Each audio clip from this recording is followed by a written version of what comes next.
Conditioning का meaning इससे best है। सपोज टेम्परेचर 58 डिग्री सेल्सियस है, कोई बोल दिया पहले से, आप डर जाओगे, लेकिन आपको दिया गया एक मैथमेटिक्स, एक चैलेंजिंग मैथमेटिक्स दिया हुआ है, ठीक है, चैलेंजिंग मैथमेटिक्स दिया हुआ है, जिसकी जैसे x square minus x minus one is equal to zero, इसका एक्स की वैल्यू निकालो। If you're a student of mathematics, you will forget what the temperature is, what the noise is outside. आप इसके पीछे लग जाओगे, आपको चैलेंज किया हुआ है कि ये सब आपका आंसर गलत ही होगा, then you definitely do it. तो ये होता है कंडीशनिंग ऑफ द माइंड। आप लाइन में खड़े हो, अगर आप स्कूल के लाइन में खड़े हो ना, तो you will feel easily board, लेकिन वो लाइन अगर एक क्रिकेट मैच के लिए होता है, आप स्टेडियम में खड़े हो क्रिकेट मैच देखने के लिए, तो आप बिल्कुल बोर नहीं होगे। Just tell me whether it is true or not. Those are cricket lovers. कोई मूवी की लाइन में खड़े हैं, कोई बड़े स्टार्स को देखने के लिए खड़े हैं, वहां नहीं बोर होते। स्कूल के लाइन अगर एंट्री में खड़े तो बहुत बोर हो जाते हैं। तो इसी को आइंस्टाइन की थ्योरी ऑफ रिलेटिविटी बोला जाता है। It depends on your feeling only. You should condition your mind कि नेक्स्ट 2 इयर्स मुझे टेम्परेचर, आउटर सराउंडिंग, नॉइज, दूसरों की बातें, इसमें कोई फर्क नहीं पड़ना चाहिए। I am independent of everything around me. Then you will change your pattern to number 3। Okay, Bhavya समझ में आ गया? आप कैसे 3 तक आ सकते हैं? आई am giving the condition. Yes ma'am. ये आपकी जिद के ऊपर डिपेंड करता है। आप इतने जो प्लेयर्स दे रहे हो ना, सिर्फ एक ही टर्म होता है, जिद। ये जिद के चलते वो जीत जाते हैं, क्योंकि उनको बचपन में कहीं ना कहीं एक इंसिडेंट होगा, कोई चैलेंज दिया होगा, ये तो कुछ नहीं कर पाएगा। आई हैव सीन यस्टरडे, कोई एक प्लेयर है जिसको डॉक्टर्स ने बोले थे इसका पैर कभी सीधा नहीं होगा और वो चल ही नहीं पाएगा। Have you seen it? वो लेकिन पैरा ओलंपिक्स में मेडल लेके आया है। उसको डॉक्टर्स ने चैलेंज दिए थे, ये लाइफ में नहीं कर पाएगा कुछ और उठ ही नहीं पाएगा। हमारे इंडिया का सारे ऑर्थोपेडिक सर्जन जो हैं, उनके चैलेंज था उसके लिए, इसीलिए तो पैरा ओलंपिक्स लाए। You should take a challenge, may be given by your parents, may be given by your friends, कहीं भी है। सबसे बढ़िया तो फ्रेंड्स का होता है challenge. Are you understanding what I am telling? मैंने एक बच्चे को चैलेंज दिया था, मोस्ट डिस्टर्बिंग स्टूडेंट था, क्लास 10th में मैं एक स्कूल में पढ़ा रही थी, तो उसमें मोस्ट डिस्टर्बिंग स्टूडेंट था। मैंने उसको बोला था तो इतने होल है क्लास में, but you never take 100 marks in board exam. Are you understanding what I am telling? Science में, जनरल साइंस में आप 100 ले ही नहीं सकते थे। मैंने उसको ओपन क्लास में चैलेंज दिया, उसके नेक्स्ट डे से मैंने श्योर हो गया था यही बच्चा लेगा। लेकिन प्रॉब्लम क्या पता, I have given full marks in practical. Suppose physics का पोर्शन का प्रैक्टिकल मेरे पास 15 था, I have given 15 out of 15 because I have seen that boy has taken this challenge as a challenge. लेकिन बोर्ड एग्जाम में जब आया उसको 97 मिला, उसने मार्कशीट लेके मेरे पास आया, तो मैं उसको रॉफ में दिखा दिया कि बायोलॉजी, केमिस्ट्री, फिजिक्स 3 टर्म में जो डिवाइड हुआ था आपका मार्क्स ना, इसमें बायोलॉजी और केमिस्ट्री वाले आपको नहीं पहचाने through out the year. They have given you 3 marks less in the practical, but he has scored full marks in theory. Credit goes to him. Yes or no? Tell me. Yes or no? That time it was strict board exam. Yes So ma'am. this is the ma'am challenge. Ma'am basic चीजें तो याद है, जैसे like हम loss of motion पढ़ रहे हैं तो उनके लाइक 3 लॉस हमने 9th में भी पढ़े थे, लेकिन उनमें जब बीच में छोटी छोटी मेन इन्फॉर्मेशन आ जाती है जिनसे पूरा का पूरा आई मीन डेफिनेशन चेंज हो जाती है, एज यू से relative motion I am giving you key points. First law का मैं इसे ऐसे, फर्स्ट लॉ का की पॉइंट मेरे पास क्या है, यूनिफॉर्म मोशन और अनबैलेंस फोर्स। आप ऐसे ही याद करो, इसलिए तो बोल रहे हो आपको नोट्स बनाओ। आपका न्यूटन फर्स्ट लॉ का की पॉइंट्स क्या है? A motion, a body moving in uniform motion should be in motion. Next one क्या है? Unbalance external force. अनबैलेंस भी एक न्यू टर्म है, एक्सटर्नल भी न्यू टर्म है, क्योंकि यहाँ बैलेंस हो सकता है, कभी इंटरनल भी हो सकता है। ये है फर्स्ट लॉ का की पॉइंट। सेकेंड लॉ का की पॉइंट क्या है? सेकेंड लॉ का momentum, and it acts in the direction of the force. Second law का की पॉइंट्स है। थर्ड लॉ का की पॉइंट्स क्या है? थर्ड लॉ की ये कि action reaction do not cancel, although they act in the same time but in different bodies। Third law का की पॉइंट है, सपोज मैंने ये फोर्स दिया, मैंने आपको यही समझाता है, ये mg वेक्टर है, but this is not my force, I have given it. Suppose मुझे किसी को 100 रुपीज डोनेट करना है, मैंने तो दे दिया, उससे मेरे पास पैसा है, उसने मुझे क्या दिया, that is my money. उसने मुझे क्या दिया, that is the reaction force. Then what is my weight? My weight is the reaction force. What I get, life में मुझे क्या मिला वही मेरे पोजीशन है, ये नहीं कि मैं क्या दी हूँ। आया समझ में? इसको हर जगह आप अपने लाइफ के साथ सेट करो ना, तब आपको अंडरस्टैंडिंग क्लियर होगा। What are you understanding? I have given you the 3 key points of Newton's laws. Yes, ma'am. Next you tell me. Let us start. I think most of the students have already joined. 34 students is a good strength. Now you tell me. Sliding friction, rolling friction. Which one is less? Sliding friction, rolling friction. Common आप देखे होगे। ये role कर रहा है और ये slide कर रहा है। Friction force is more where? My question is where is friction force? Sliding. Slide. If friction sliding friction force is greater than rolling friction force, what is the cause? Why it is greater? Larger area of contact. Larger surface area of contact. Yesterday only we have told you कि ये जो friction force है, चाहे static है, चाहे limiting है, चाहे kinetic है, they are independent of surface area. They are independent of surface area. Limiting friction के law में आप entry कर सकते हो. They are directly proportional to normal reaction force, but they are independent of surface area.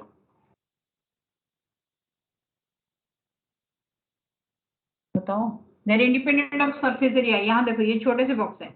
इन दोनों के material के ऊपर डिपेंड करता है friction force, coefficient of friction.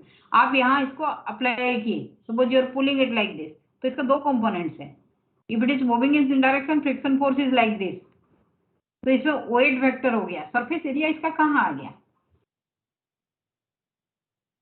आपको फ्रिक्शनल फोर्स को फॉर्मूला क्या आ गया? Frictional force, let this one is your static friction. No, it is moving related to kinetic friction. That is your mu times mu kinetic times reaction force, normal reaction force. तो ये body ऐसे है और ये और छोटा है ऐसे है, दोनों का mg वेक्टर सेम है. Where is the area coming? Yes, anyone? Arab Grewal, are you present today? Arab, are you present? बच्चे कुछ भी आंसर नहीं दे रहे हैं, बाद में पूरे दिन फोन आता है. Swayam, are you present today? Is your mic working today? Yes, ma'am. Okay. Now you tell me, ये जो एरिया है, ये एरिया ये बड़ा वाला का है और उसी को मैंने उल्टा कर दिया. जैसे मेरा मोबाइल है, मोबाइल ऐसे चल रहा है, जितना फ्रिक्शन फोर्स होगा, मोबाइल को मैंने ऐसे लिया, तीनों जगह मैंने एरिया ऑफ कांटेक्ट को चेंज कर दिया. Is there any effect of the frictional force? What is the mathematical formula of frictional force? Coefficient of friction and normal reaction. Coefficient of friction, you know, it depends on the quality of matter, quality of material in touch. Where is the reaction? Where is the area? These three force, ये जो तीनों force है, इसको solid frictions बोलते हैं. ये frictions in solids are independent of area. So why rolling friction is less? Any other answer? Yes, any other answer? Any other guess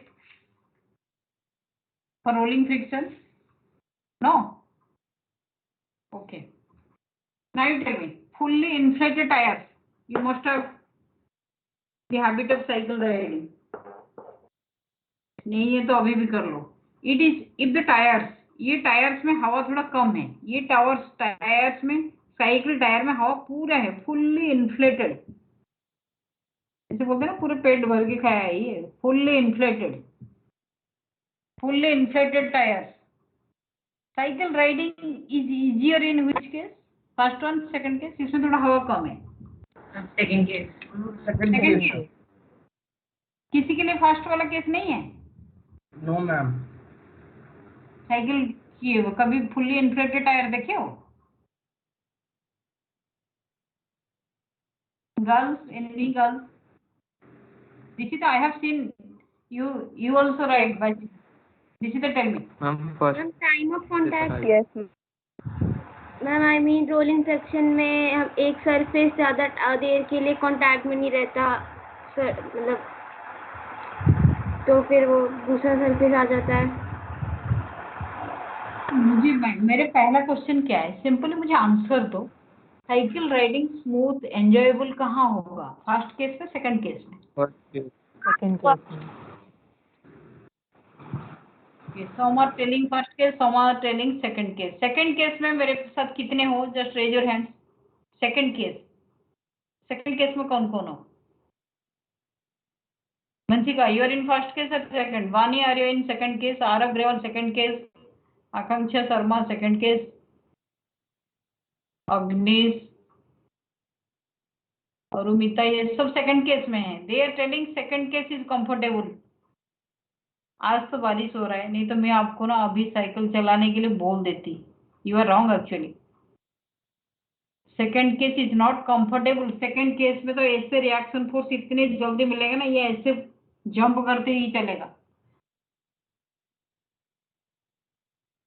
आप fully inflated tyre नहीं देखे हो। फुल्ली इन्फ्लेटेड टायर में ये जो कॉन्टैक्ट एरिया बहुत ही less हो जाएगा, इसमें कॉन्टैक्ट एरिया बहुत ही लेस हो जाएगा, तो इमीडिएटली रिएक्शन फोर्स आएगा और ये ऐसे दबेगा नहीं। एक्चुअली क्या होता है इस केस में, क्या होता है कि इसके नीचे जो भी है ये इसको प्रेशर देके ऐसे रख देता है, थोड़ा सा नीचे लो कर देता है सरफेस को, नहीं तो अपने टायर को ऐसे यहाँ से हवा को यहाँ पास करा देता है। इसके लिए गैप है, हवा इधर चला जाएगा because the air is less here.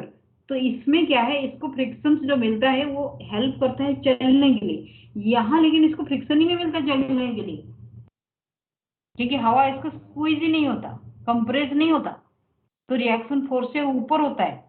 इसको क्या बोलते हैं, हॉप स्टिप जंप ऐसे बोलते हैं कि कूद कूद के चलना। इस टाइप के cycle riding is not comfortable. दो जो आप no experience on fully inflated tyre, you should listen. Now you tell me, here I have considered area. Why it is so? यहाँ मैं एरिया ऑफ कॉन्टैक्ट को consider कर रही हूँ, क्यों? The answer is rolling friction is dependent on area of contact. Write down. Rolling friction is dependent on the area of contact. Solid friction independent. Rolling friction dependent on area of contact. Key points we are giving for MCQ. Dependent on area of contact. Area of contact जिसका, इसमें area of contact जो है उसमें area अच्छे से लगा, यहाँ तो एरिया टच ही नहीं कर पा रहा है क्योंकि हवा तो उसमें आगे जा ही नहीं रहे। यहाँ एरिया ऑफ कॉन्टैक्ट हुआ तभी वो आगे रिएक्शन फोर्स से चला। लेकिन और एक चीज भी बताओ कि dependent on area of contact. Suppose I am having two types different size tyres, एक बड़ा है एक छोटा है। This one is are, this one is small are. ये छोटा वाला व्हील है, ये बड़ा वाला व्हील है। Which one will give you more rolling friction? Rolling friction is proportional normal reaction. Rolling friction पहला वाला पॉइंट्स आ गया, rolling friction is proportional to normal reaction. Second point में बताओ, बड़ा वाला होगा उसमें फ्रिक्शन फोर्स ज्यादा होगा या छोटे वाले में ज्यादा होगा? आप बोले बड़ा वाले में ज्यादा होगा। Larger is the size of the tyre, Small one. तो इसका मतलब rolling friction is directly proportional to the radius of the tyre. Rolling friction force is directly Inversely proportional. तो फिर बड़ा वाला कैसे होगा? रोलिंग फ्रिक्शनल फोर्स इज छोटे वाला होगा। Is inversely proportional to the radius of the tyre. Radius अगर आपका radius of tyre, you can write down here radius of tyre, write down the key points. अगर रेडियस ऑफ टायर बड़ा है तो rolling friction कम होता है। Radius of tyre is more than the rolling friction is less. You are getting two key points. Rolling friction आपके लिए आ गया है अभी FR. This is your friction rolling. FR is equivalent to coefficient of rolling friction. This is your normal reaction force divided by radius. This is the formula for rolling friction. It is dependent on area of contact. Solid friction, that is your sliding, kinetic or limiting, or you can take static, kinetic, limiting. ये तीनों independent of area of contact. ठीक है, independent of area of contact. लेकिन rolling friction जो होता है वो area of contact dependent है. These are the key points. Okay. On what ma'am factor? Ma'am ये NR क्या है, क्या लिखा है, मतलब ये समझ नहीं आ रहा. UAN है. Mu r is coefficient of rolling friction. Right now, this one is coefficient of rolling friction. Mu r is coefficient of rolling friction. N is your normal reaction force. N is your normal reaction force. Normal reaction force. जो कल जो terms n लिए थे वही. R is radius. Radius of the tire we have taken R. Symbol is R. Is it understood? And Fr is your rolling friction force. Next the question comes, if this type of friction is independent of area of contact, तो हम train को ऐसे क्यों देते हैं? Train को हम ऐसे क्यों नहीं बनाते हैं? हम इतनी जगह क्यों कवर कर जाते हैं? ऐसे नहीं answer. Tell me any ma'am फिर आंसर. नॉर्मल रिएक्शन ज़्यादा होगा तो फिर मैम फ्रिक्शन ज़्यादा लगेगा, फिर आगे कैसे बढ़ेगी ट्रेन? वेट.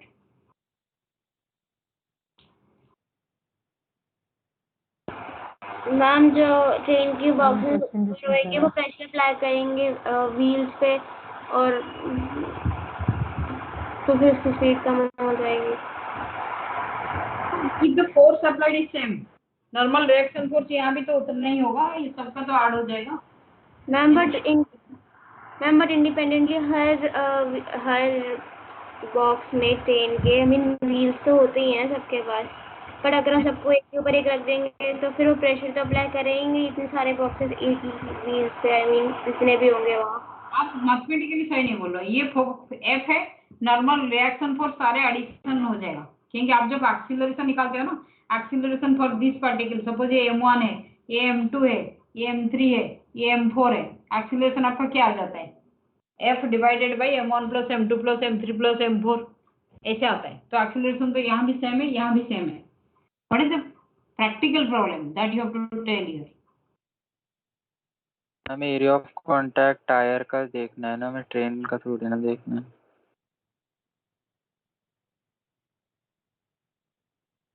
तो यहाँ नंबर ऑफ टायर्स ज्यादा हो गया, एरिया ऑफ कांटेक्ट तो आप क्या बोलो, रोलिंग फ्रिक्शन है दोनों.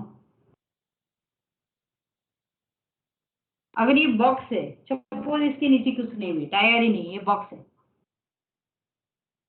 What is the technical problem here? अरे ये गिर नहीं जाएगा, ये इसको आगे लेंगे तो ये वाला ऐसे हो जाएगा, ये ऐसे हो गया तो ये आगे चला जाएगा, ये पीछे चला जाएगा, रिलेटिव फ्रिक्शन आ जाएगा सब में. और ये इंडिया है, इसमें हर जगह ऊपर से तार जाएगा, बहुत सारे डिमेरिट्स है. ट्रेन ऐसे नहीं बन सकता, maximum double decker triple decker बन सकता है, फोर्थ फिफ्थ डेकर नहीं बन सकता है. लेकिन इसमें ये नहीं बोलोगे कि dependent on area of contact, यहाँ एरिया कम हो गया. I have given this example just to distinguish between area of contact कहाँ है डिपेंडेंट, कहाँ डिपेंडेंट नहीं है.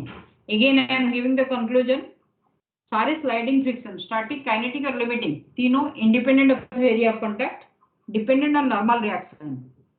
Here rolling friction is dependent on normal reaction, dependent on area of contact also. Is it okay? Yes or no? Next we are having concurrent forces. Concurrent forces and equilibrium. Ma'am, directly proportional with area of contact. क्या? Rolling friction. Rolling friction. Area of contact के साथ direct, जितना area ज्यादा बढ़ जाएगा तो उतने rolling friction बढ़ जाएगा. S concurrent forces and equilibrium. Equilibrium I have given you earlier also, stable, unstable, neutral, equilibrium. मैंने एक बार पहले समझाई थी. ऐसा नो, कोई मुझे खिलौना भी दिखाया था यहाँ, जो स्टेबल इक्विलिब्रियम मीन्स उसको डिस्प्लेस किए वो अपने जगह में बैक कर रहा था. ऐसा नो? यस ना. 11th A के क्लास में मैं स्टेबल, अनस्टेबल और स्टेबल इक्विलिब्रियम क्या है कि यहाँ एक ऑब्जेक्ट है, दिस इज द ऑब्जेक्ट, मैंने उसको फोर्स दे दिया, ये ऑब्जेक्ट यहाँ तक चला गया, लेकिन फोर्स को मैंने विड्रॉ कर लिया, ये बैक कर गया अपने जगह में. पहले ए में था, फोर्स देने के बाद बी में आया, फोर्स को जब मैं निकाल दिया, विड्रॉ कर लिया, तो ये ए तक पहुंच गया. This is stable equilibrium. Those are joining new. Himanshu, अगर आप उस क्लास मिस किए होगे तो। Himanshu, yes ma'am. Unstable equilibrium क्या है कि ये ए में था, मैंने उसको धक्का दिया तो वो बी पॉइंट में आ गया, बी पॉइंट में भी वो रह गया, वो बैक नहीं किया। फोर्स को बैक करने के बाद, फोर्स को विड्रॉ करने के बाद वो बैक नहीं किया, that is unstable equilibrium. Neutral equilibrium क्या था? Is anyone who can tell me, neutral equilibrium क्या था? मैम वो मेन पोजीशन से मूव किया और फिर वहीं पे आ गया। मेन पोजीशन से ऐसे गया, ऐसे गया, चाहे कहाँ भी आप फोर्स दे दो, लेकिन अपने आप बैक करके आ जाते हैं। ये जो उस दिन someone has shown the toy, that is neutral equilibrium. वो मेन पोजीशंस को छोड़ा ही नहीं, अपने बेस को नहीं छोड़ा, वो वहीं से दोनों तरफ हिला लेकिन अपने जगह में बैक किया। That should be the principle of your life. चाहे कुछ भी आ जाए, अपने पोजीशन से नहीं हटना चाहिए, अपने जिद से नहीं हटना चाहिए। ऐसा ना आर्यन, जिद नहीं कि वो हमें बुलेट खरीदना है। Aryan, where are you? Yes ma'am. जिद पढ़ाई के लिए होना चाहिए, ये नहीं बुलेट खरीदने के लिए होना चाहिए। Yes ma'am. Okay, concept of concurrent forces and equilibrium, इस टाइप के काम हम पहले भी किए हैं। कंकरेंट फोर्सेस क्या है? Suppose more forces are acting on one point, more number of forces are acting on one point, F1, F2, F3, F4. Finally, where the body will go, that you have to find out. Resultant force जहाँ होगा body वहीं जाएगा, because all these forces are not equal. Yes or no? It is not easy to predict where that body will go. Is it understood? Concurrent forces, yes ma'am. we have to find out कि body कहाँ जाएगा finally. और इसमें क्या है? Tension force है, reaction force है, थोड़ा सा नया टाइप का आ गया। Now see, suppose one body is hanging like this, this is a block, यहाँ इसको 60 न्यूटन फोर्स एक्ट करे, यहाँ 40 न्यूटन फोर्स एक्ट करे। ये इसका mg वेक्टर है। mg वेक्टर सपोज इसका है 50 kg and the angle given here, ये वाला एंगल आपको दिया हुआ है, इन दोनों के बीच में एंगल 90 है, ये वाला एंगल आपको 30 दिया हुआ है, तो ये 60 है। ठीक है, you can find out the tension force कि बॉडी यहाँ इस डायरेक्शन में रिजल्टेंट टेंशन फोर्स कहाँ होगा, ये क्वेश्चन पूछा हुआ है। As if it is hanging on the roof, what is the resultant tension force? Is anyone who can tell me, calculate करके what is the resultant force?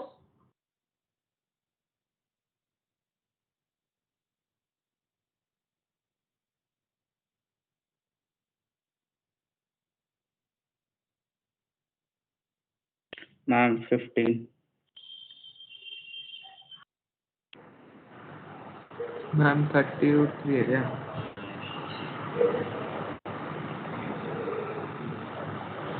30.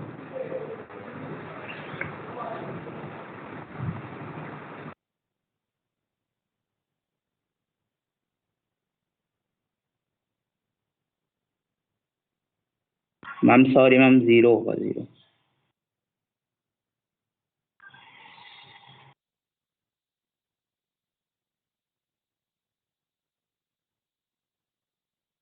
S tell me, 0 होगा। Someone is telling 15 Newton. Someone is telling 13√3, I think, or 30. What will be the answer? Where the मैंने आपको ये वाला force पूछा हूँ, what is this force? Resultant force अगर यहाँ T है क्या, तो टी क्या है? 50। 50 kg को 50 ही होगा। और किसके पास आंसर है? How to do this problem? If the body is in equilibrium, ma'am उनके components plus T equal to mg हो जाएगा। मैम टी तो 0 आ रहा है। टी 0 आ रहा है इस केस में। Yes ma'am. तो how to do it in, I am telling, आपके पास ये फोर्स है, इसको रिजर्व करो दो कंपोनेंट में, ये वाला फोर्स आपका हो जाएगा दिस वन विल बी, ये अगर 60 डिग्री है तो ये this one will be 30 degree, तो this one is 40 cos 30 degree इस डायरेक्शन में। तो इस डायरेक्शन में कितना होगा 60 cos 30 degree, 60 cos 30 degree 40 cos 30 degree, ये कितना है 40 इंटू cos 30 कितना होता है साइन आएगा ना 40 into cos 60 30 degree, cos 30 degree कितना होता है दूसरी हम दूसरी साइड cos 60 आएगा 60 cos 60 cos 60 आएगा, cos 60 हो जाएगा क्योंकि ये एंगल 60 है, तो 60 इंटू cos 60 इज हाफ, तो इस साइड में 30 न्यूटन फोर्स है, ठीक है, और इस साइड में 20 इंटू √3 न्यूटन फोर्स है, ठीक है। तो ये वाला जो दोनों ऐड हो गया इसके साथ, ये जो दोनों ऐड हो गया वो t है, तो दोनों ऐड होके कितना है मेरे पास है 40 का cos sin 30 degree, 40 sin 30 √3 + 20 plus 60 sin 60 degree, ये है ना। तो मेरे पास कितना आ गया 20 plus 30 √3 this is equivalent to t, ये मेरे पास t था, ये सुनो आपको ये बोला चाहिए ना, t के वैल्यू मैंने पूछा था। मैम टी की इक्वल है कि टी दूसरी स्ट्रैंड है? नहीं t यहाँ मैं नेम दिया हूँ, मैं एक्चुअल प्रॉब्लम में आऊंगी, यहाँ से रैंडमली दी हूँ, t के वैल्यू कितना होगा, t आपका इतना ही होगा 20 + 30 √3, that will be equivalent to the weight, that will be equivalent to mg। अगर आपको बॉक्स का वैल्यू कितना पूछा जाएगा तो आप बॉक्स का वेट यही बोलोगे 20 + 30 √3, that is equivalent to t। Is it understood? Tell me, is it understood? Yes, ma'am. Yes ma'am ये सिर्फ रैंडमली मैंने दिया था, एक्चुअल प्रॉब्लम तो अभी हम आ ही रहे हैं। जैसे कंकरेंट फोर्सेस में you are having some numericals, these are of different types. Suppose this is the roof, ये रूफ में ये ब्लॉक हैंगिंग है, but I have applied a force like this to help the block, मतलब ये तार यहाँ से झूल रहा था, ये बॉल है, मैंने इसको ऐसे खींच के रखी हूँ, आया समझ में। ये जो ब्लॉक यहाँ परपेंडिकुलरली हैंगिंग था, I have applied a force here, मैंने इसको ऐसे एक फोर्स अप्लाई करके ऐसे रखी हूँ, let this force is F and it makes an angle 30 degree here and the weight of the block is, let it be 5 kg. Can you find what is the force? Can you find with what force I am blocking it? Or anything else you need? मैंने इसको कितने force apply करके एक side में पकड़ के रखी हूँ। Aryan, you should answer. Vanshika, Aryan, answer बताओ।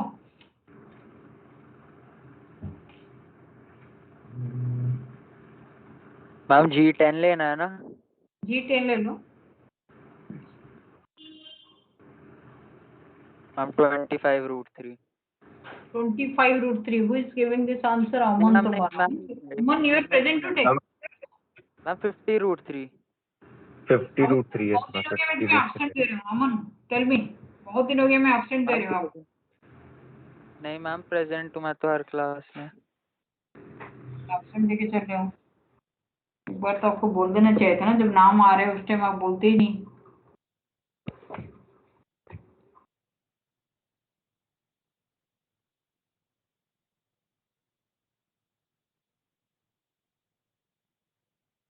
Ma'am, you're muted.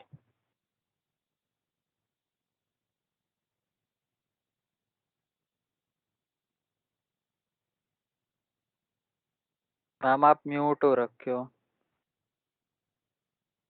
Oh, wait, I am coming.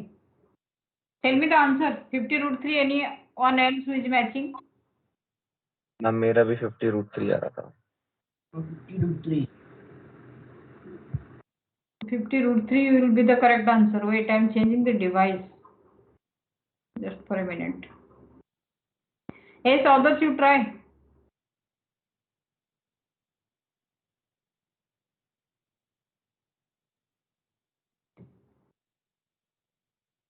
आसुदी नको.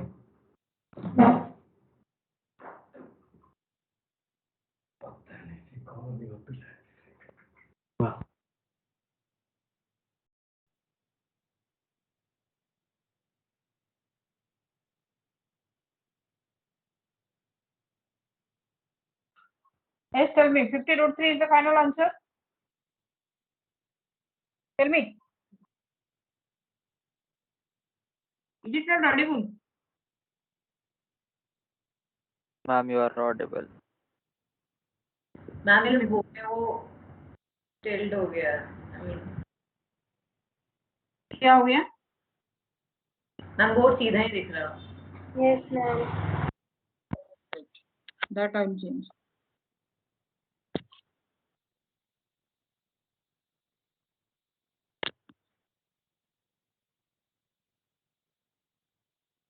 Now it is okay. Yes, ma'am.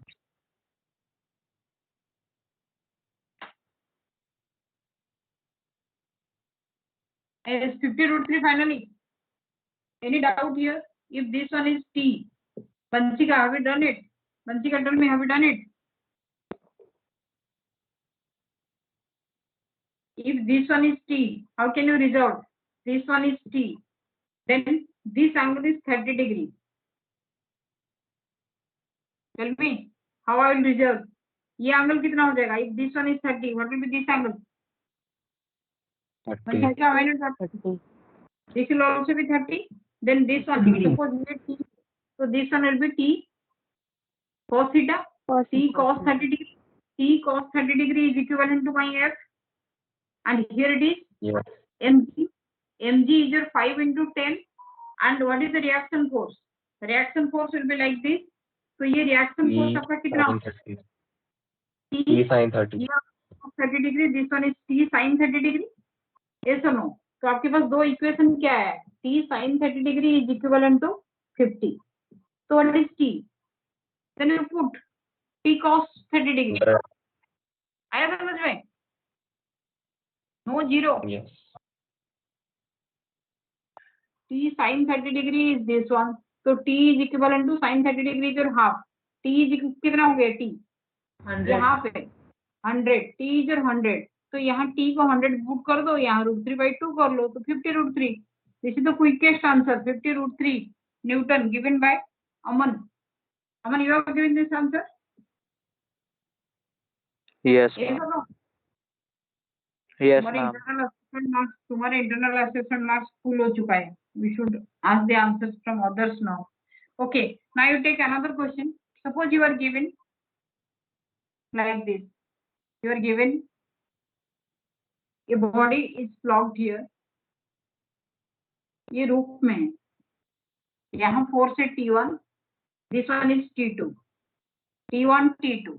लेकिन एंगल आपका ऐसे दिया हुआ है. Here it is alpha, here it is beta. Alpha beta and here it is mg. Question में पूछा हुआ है a body of mass m is suspended by two strings making an angle alpha and beta with horizontal. Making an angle alpha and beta with horizontal is given. ठीक है? Find tension in string. Find tension. Find T1 T2. Let's start in terms of alpha beta and g. Question में दिया हुआ है find T1 find T अलग अलग अलग से निकालना है. Find T1 and T2 in terms of alpha beta.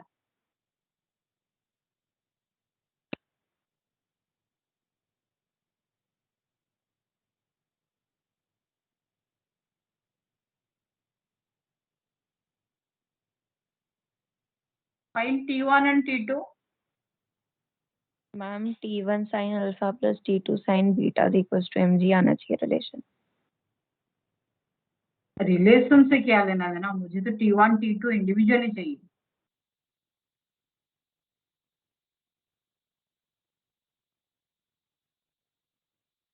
T1 and T2 individually I need.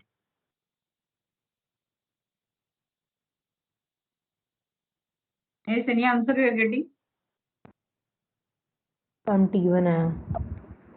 कितना है? वन है mg cos beta upon sine bracket में alpha plus beta. Can you show me the solution? Yes ma'am. mg cos beta divided by sine bracket में alpha plus beta, this is the correct answer. Solution दिखा सकते हो? Ma'am मैं दिखा video on रही हूँ, करके। अभी कैमरा ऑन नहीं कर रहा है, कैमरा काम नहीं कर रहा है अभी। Then what is T2? What is T2? नहीं। Arab Rewan, you have any solutions here? Arab, direct question में अपने solution I am doing it. that you are doing throughout the year, but what is the solution? You should tell me the answers also. Kavita answer बता दो।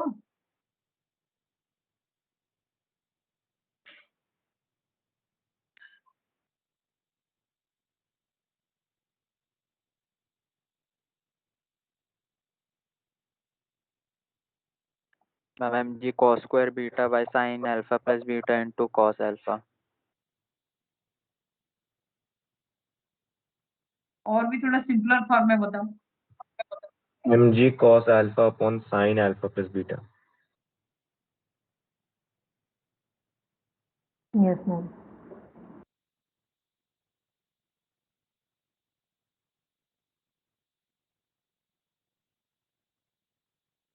These two are the correct answers. Yes, tell me how many if you are not getting. Arab Rewan, Done, are you ma'am. getting? Ma'am Arab, second are you में getting? T2 ma'am T2 T1 into cos alpha upon cos beta होगा ना। Time हो जाएगा। Time कितने का है?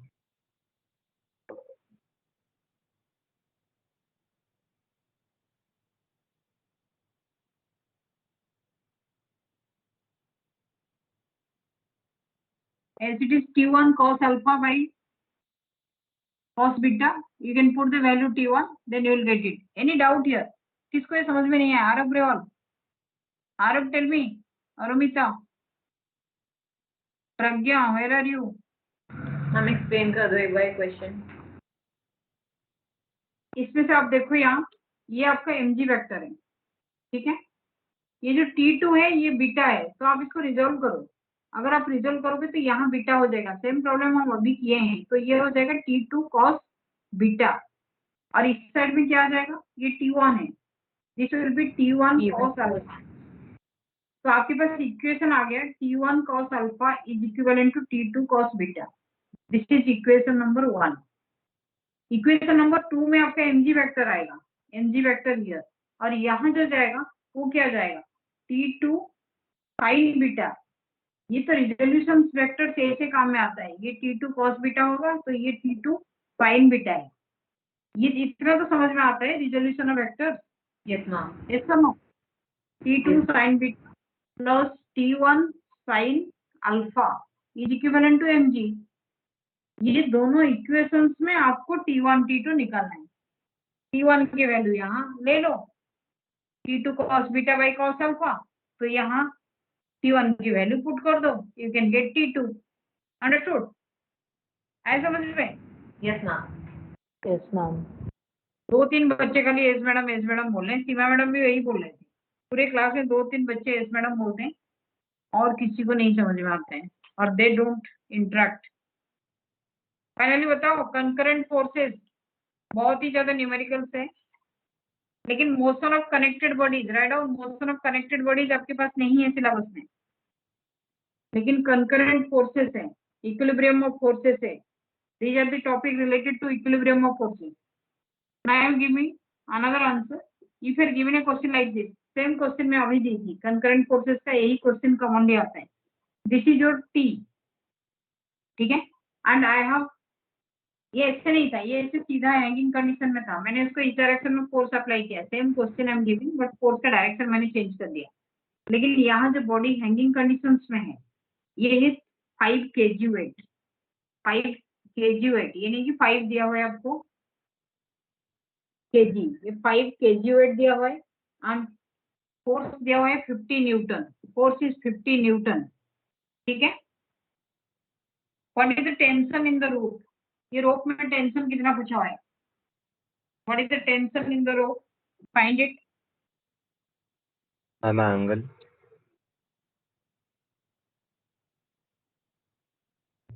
Ma'am Angle string का angle horizontal से कितना है? इनका angle theta.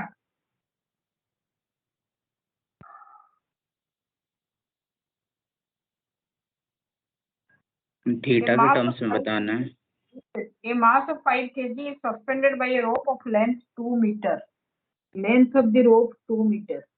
Write down. The mass of 5 kg is suspended by a rope of length 2 meter from a ceiling. A force of 50 Newton in the horizontal direction is applied at the point P of the rope.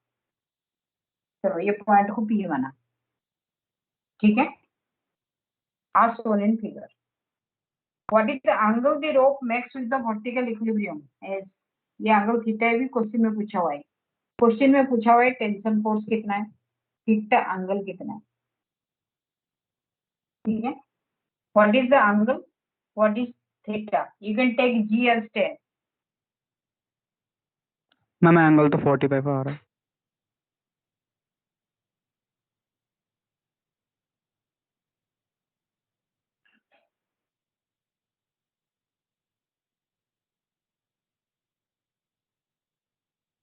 Yes, tell me, angle is 45 degree.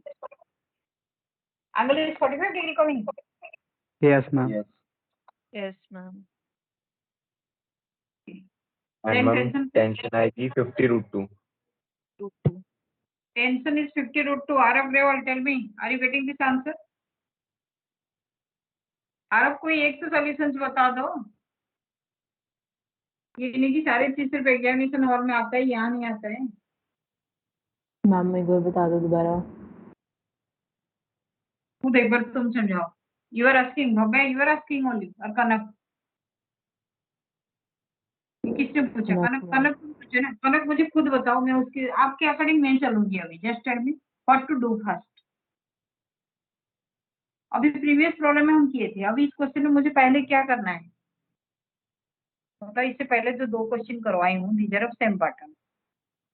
आप यहाँ मुझे समझा दो, मैं पहले क्या करूँ, कौन सा इक्वेशन लूँ? इक्वेशन लेने के लिए ठीक हो, रिजॉल्व करूँ तो 2 कंपोनेंट आएगा, एक इस डायरेक्शन में आएगा और एक इस डायरेक्शन में आएगा। cos theta, this one is T cos theta और sin theta. cos theta, sine theta. अरे थीटा तो यहाँ है, तो ये वाला साइन थीटा। ओके कनक यही प्रॉब्लम था क्या तुम्हारे पास यही प्रॉब्लम था क्या? हाँ मैम। मेरा भी आ गया। तुम एक्चुअली क्या है ना, तुम ये समझो, यहाँ ये फोर्स है, ये फोर्स अगर यहाँ थीटा दिया, ये टी है, तो ये वाला मेरा टी cos थीटा हो जाएगा, ये वाला टी sin थीटा हो जाएगा, ठीक है? अगर ये सेम फोर्स, ये नोट डाउन करो कनक, नेक्स्ट क्वेश्चन में तुम्हारा प्रॉब्लम नहीं होना चाहिए।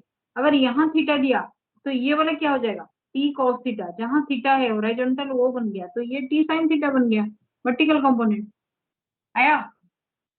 कनक समझ में आ जहाँ गया? पे थीटा होएगा वो बेस वाला है, वो t cos थीटा होएगा मतलब। हाँ, क्योंकि cos theta is base by hypotenuse ना, ट्रिगोनोमेट्री तो याद रखो। cos थीटा क्या था, base by hypotenuse. Kanak ma'am इसमें तो अगर cos और sin उल्टा ले लेते तो भी आंसर सेम आ जाता बाय चांस। बाई चांस अगर कोई करता है 40, क्योंकि 45 डिग्री है, you have taken advantage of 45 degree, ये सुनो अमन। Yes ma'am. मैम मतलब अगर कोई गलती से कर देता तो भी उसका सही हो जाता। हाँ, 45 डिग्री आंसर में तो दोनों सेम होता है ना, 1/√2 1/√2। नेक्स्ट कनक टेल मी, ये टी cos थीटा हो गया, ये टी sin थीटा हो गया, तो आप किसको किसके साथ इक्वल करोगे? यहाँ क्या है, यहाँ आपको 50 kg वेट दिया है, 50 × 10, 50 kg वेट दिया है, 50 न्यूटन दिया है, 50 न्यूटन दिया हुआ है। मैम 15 न्यूटन आपने कहा था। हाँ ठीक है, तो ये 50 न्यूटन है, तो आपके पास एक इक्वेशन क्या हो गया, T sin theta is equal to 50 newton. This is your equation number 1।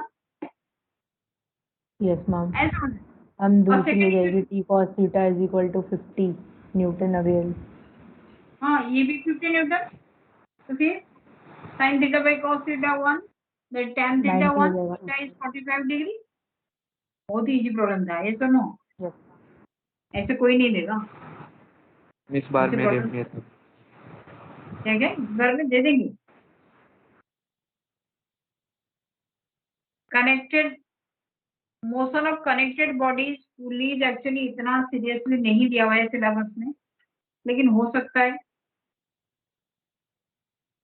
क्योंकि ये सारे कंकरेंट फोर्सेस के क्वेश्चन है, तो आ भी सकते हैं। Police you have done yesterday, now you do some more problem based on this. Suppose you are given this is the route, ये रूट में आपके पास ऐसे एक बॉल है, ठीक है। ये train is moving along A horizontal track, ये ट्रेन है भाई, हॉरिजॉन्टल ट्रैक में train is moving, weight of the train mg, it is moving on a horizontal track, a pendulum suspended from the roof। अच्छा ये pendulum है, ये whole thing train में है, मेरा बोर्ड आपके लिए ट्रेन है, ट्रेन में ये पेंडुलम सस्पेंडेड है, ये पेंडुलम जो सस्पेंडेड है वो ऐसे है, ये pendulum suspended from the roof of the train makes an angle of 4 degree with the vertical. ये पेंडुलम यहाँ 4 डिग्री एंगल दे रहा है, 4 degree angle it is making with the vertical, ठीक है। whole thing is in a train, obtain the acceleration of the train, obtain the acceleration of the train, you have to find out the acceleration of the train। now you see whole Ma'am, thing is please tracked। repeat. again I'm telling, मैंने एक ही question को बार बार बोल रही हूँ, थोड़ा हाँ सुनो अच्छे से। आपका ये जो पूरा जो बक्सा दिखाई जा रहा है ना, ये ट्रेन है, ठीक है, ये ट्रेन आगे आगे चल रहा है, इसमें एक हैंगिंग कंडीशन में एक पेंडुलम है, एक पेंडुलम हैंगिंग कंडीशन में। जब ट्रेन एक्सिलरेट होगा, आप न्यूटन सेकेंड लॉ में नहीं, न्यूटन फर्स्ट लॉ में भी देखे हो कि अगर ये आगे जाके आगे चला जाएगा सडनली, तो ये पीछे आ जाएगा। आप देखो ये हैंगिंग कंडीशन में है, अगर ट्रेन आपको मूव करके आ गई तो ये पीछे की तरफ आ जाएगा। तो सेम सिचुएशन दिख रहा है कि when the train is accelerated the pendulum Bob is making an angle 4 degree with the vertical, find the acceleration of the train. Pendulum Bob का वेट mg है। मैम मतलब टी साइन थीटा निकालना है, T नहीं मतलब जो भी हम ले सकते हैं मैम इसको। करो, करके देखो क्या निकालना है। I will not disclose now. S आगे टाइम आंसर देने के लिए। Dishita, nowadays you are not giving a single answer। Dishita पता भी नहीं चल रहा है आपको समझ में आ रहा है नहीं आ रहा है। Dishita, are you here? Yes ma'am. कुछ समझ में आ रहा है नहीं, कभी नहीं बोल रहे हो आजकल। बताओ समझ में कुछ आ रहा है? टेंशन फोर्स कैसे हम रिजोल्यूशन को 2 कंपोनेंट में दे रहे हैं। दिशिता, कोई भी एंगल है Yes, उसको 2 ma'am. कंपोनेंट। ओके, बानी आ रहे हो? Are you understanding? Yes ma'am. हम ट्रेन का मास भी दिया है कुछ। क्या क्या? mg मैम mg ट्रेन का मास भी दिया है। मैम ट्रेन का नहीं, मैम इसका आंसर g/tan4 आ रहा है। g/tan4 और g into tan4। मैम अगर सेम मास है तो g/tan4 आ रहा है, मतलब अगर ट्रेन हाँ। को मास ले कंसिडर करते हैं। Yes ma'am g/tan4। The correct answer for acceleration is g/tan4 degree। Yes, this is mg vector, इसका रिएक्शन फोर्स, ये एंगल कितना होगा कनक? ये 4। एंगल कितना होगा? ये 4 है तो ये 4 होगा। तो आपके पास एक इक्वेशन आ गया, एक हाँ, इक्वेशन आ गया। टी ये कॉस t है। थीटा T cos 4 degree is equal to mg। Very good, t cos 4 degree is equivalent to mg। एक इक्वेशन आ गया। और दूसरा इक्वेशन क्या है? t sin 4 degree T is sine equivalent 4 degree is equal to ma। Mass into acceleration. t sin 4 degree is equivalent to mass into acceleration, दोनों को divide कर दो, एक्सीलरेशन g tan 4 डिग्री होगा। है समझ में?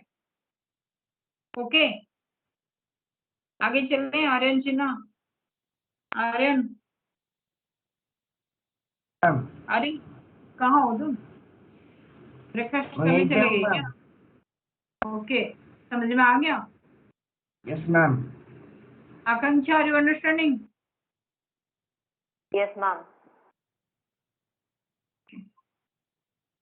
नेक्स्ट, कंकरेंट फोर्सेस आज हम कर रहे हैं, पूरा खत्म कर रहे हैं। फ्रिक्शंस हो गया, हमारे खाली बेंडिंग रोड्स और ट्रैक्स जो है ना वो रह गया। लेवलिंग रोड, बेंडिंग रोड्स, इस टाइप रह गया।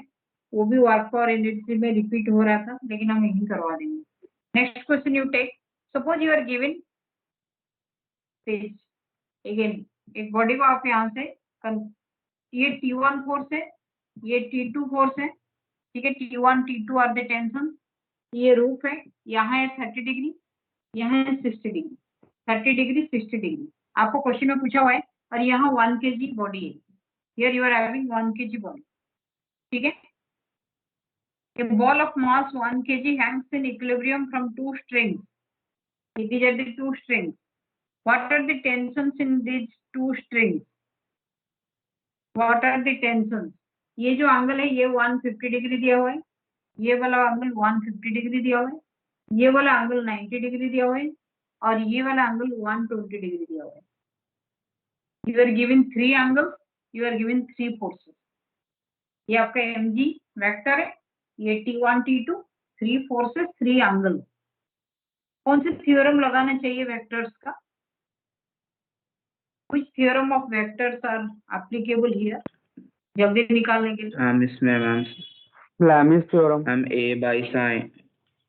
It is Lamis theorem. Lamis theorem अगर हम यूज करेंगे तो बहुत जल्दी हम निकाल सकते हैं, अदरवाइज हमें एक एक करके रिजॉल्व करके करना पड़ेगा। कनक Lamis theorem से याद है, हम करवाए हैं Lamis theorem, करवाए, याद नहीं। याद करो। हम Lamis theorem हम तभी अप्लाई करते हैं जब 3 फोर्सेस इक्विलिब्रियम में हो। हाँ, ये सिस्टम इक्विलिब्रियम में है। I am tell whole system is in equilibrium. हमें कैसे पता? ये लिखा हुआ है तो मैंने स्टार्टिंग से बोले कि system is in equilibrium. Okay ma'am T1 आएगा 5 और T2 आएगा 5√3।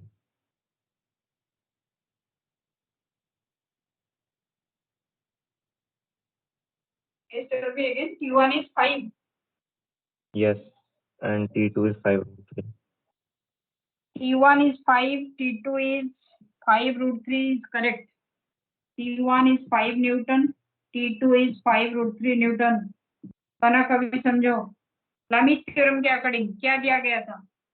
याद होगा A B C alpha beta gamma. इसमें किसके क्या डिवाइडेड लिख सकते हो? T1 डिवाइडेड बाय ये तीनों फोर्स में T1 divided by sine 150 degree, इसका अपोजिट में है sine 150 degree is equivalent to, कौन बोल सकता है? T2 डिवाइडेड बाय क्या लिखूं? T2 divided by sine 120 degree is equivalent to T3 divided by, T3 का अपोजिट में T3 को दिस वन, T3 को मैंने mg वेक्टर ले लिया, T3 को मैंने mg वेक्टर ले लिया, this mg vector divided by, mg vector आपको 1 kg वेट दिया हुआ है, 10 न्यूटन दिया हुआ है, डिवाइडेड बाय साइन कितना डिग्री, इसका अपोजिट साइन 90 डिग्री, साइन 90। ये मेरे पास इक्वेशन है। Kanak this is the equation with me. इसमें से मैं T1 T2 नहीं निकाल सकती? हाँ, निकल जाएगी अब तो। ये दोनों वेरीफाई करो and give me attendance. Ma'am 5 Newton and 5√3 Newton. Yes, very good. 5 and 5√3. All others you should get this answer. Yes, give me the attendance. Akanksha, are you present today? Present, ma'am. Akanksha present. Next, Arav Grewal. Arav Sharma. Arav Sharma. No rest. Okay, Agni. Agni, Present, Agni. ma'am. Arav. Aishwarya. Present, ma'am. Akshita. Present, ma'am. Aman. Present ma'am. Anshika. Present, ma'am. Arubita. Present, ma'am. Present. Aryan Sinha. Aryan, you are present. Yes or no? Yes, ma'am. Present, ma'am. Ayush Ayush are you still there? Ayush सबसे पहले join किए थे, अभी हो या नहीं, चले गए? Okay, Bhavya Bhavya Bhardwaj, present ma'am. Bhavya Mishra, Bhavya Mishra, no response Bhavya Mishra. Daman, Daman any response? Present, ma'am. Ma'am and Bhavya Mishra is present. Bhavya Mishra also present, Daman also present. Okay, Dishita, Dishita still you are here? Present, ma'am. Present. Those who जिनका attendance हो गया they can leave. Galaxy, Galaxy are you present? Galaxy, no response. Gautam Kakar, Present, ma'am. Gautam Kumar, Present, ma'am. Himanshu, Present, ma'am. Jayant, Jayant नहीं दिखाई जा रहा है मुझे, कल के क्लास में भी नहीं था जयंत। कनक, Ma'am, I'm here. तो कल भी नहीं था। I'm present. I'm नहीं कल था क्लास में. I was there. एब्सेंट लिखा हुआ है। Kanak present. Kanha, Kanha are you present? No. Kunjal, Kunjal present. Lakshya Present, ma'am. Present. Leena, Leena, Leena are you present? Present, ma'am. Present, ma'am. Pragya are you present? Pragya, present ma'am. Pragya कल की क्लास में एब्सेंट लगाई हूँ, बताओ कल प्रेजेंट थे? No ma'am. Okay. Rishabh Girsa, Rishabh Girsa, Rishabh are you present? No. Rohan Solanki, Rohan are you present? I'm present. Okay. Sahil Bisht, Sahil Bisht are you Present, present? Sahil Sharma are you present? Sahil Sharma, no response. Swayam Kakkar are you present? Swayam, Yes, ma'am. I'm present. Okay. Next one is Sanket are you present? Sanket, Yeah, present, ma'am. Okay. Shashwat Tiwari, Shashwat are you present? Shashwat Present, ma'am. Present. Shivansh, Present, ma'am. Priya, Priya Mishra, no. Siddhant Sharma, Siddhant Sharma, no. Siddharth Jain Present, ma'am. Present. Vani Arya, you are there? Present ma'am.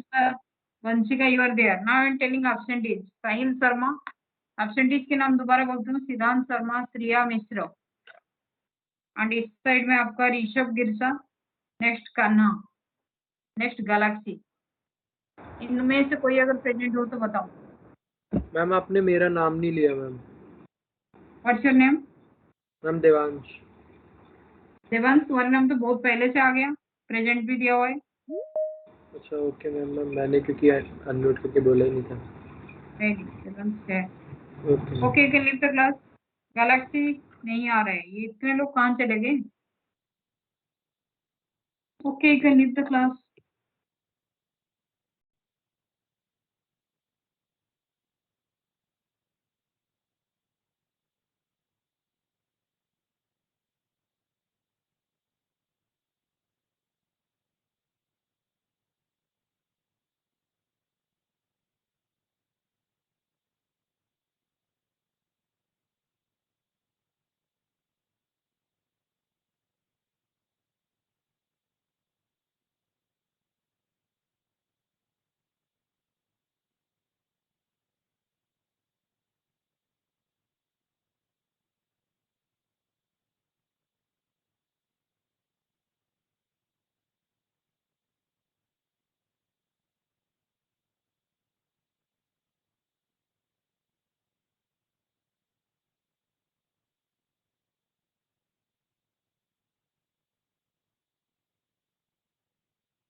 है